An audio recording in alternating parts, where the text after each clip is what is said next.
Now I'm going to show you some ways to navigate through your calendar. The options in the Go To and Arrange groups make it easy to do some basic date navigation and view your calendar in different date ranges. Here, I'm selecting the next 7 days, and it shows me a view of the next week, starting with the current date. I can see there's a status meeting on Wednesday, and there's another meeting next Monday, the 14th. By selecting day, you'll just see the single day view again. Selecting work week will display your calendar from Monday through Friday, or it will display the days of the week that you've configured as your work week. This can be done in the Calendar tab in the Outlook Options dialog box.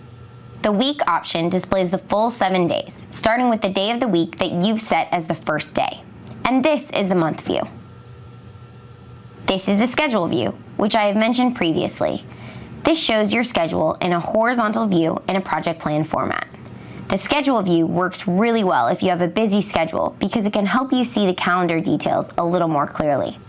Now I'll return to the Day view and select Today. I can change the number of months displayed in the folder pane by adjusting the amount of space available to the displayed months. It's easy to select dates in the folder pane and to quickly navigate through your calendar. I personally like the Work Week view the best, so I'm going to switch to that. That currently displays March 4th through the 8th because my last selection was March 5th. If I go to Today, the beginning date changes, but the calendar maintains the same Work Week view. If you select this arrow here, you can use the Go To date to quickly navigate to a specific date.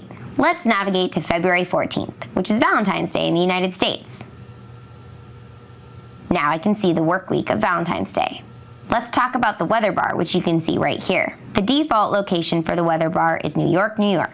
You can see that the weather today is fairly nice for a January day in New York, and is even a bit warmer tomorrow. You can modify the weather bar by clicking the down arrow, and that allows you to add or delete a location. I'm going to add Redmond, Washington. And now you can see the weather for Redmond for the next 3 days.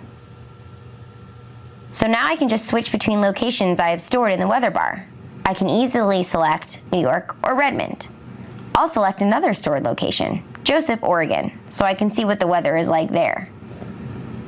The weather bar can help you determine what you may need if you're going on a trip, or if you just want to know what the weather is in a different location. If you hover over the weather bar, you can select See More Online, and that will take you to the MSN weather page. Now you can see more details about the weather in Joseph, Oregon. Now why don't you try navigating the calendar and working with the weather bar?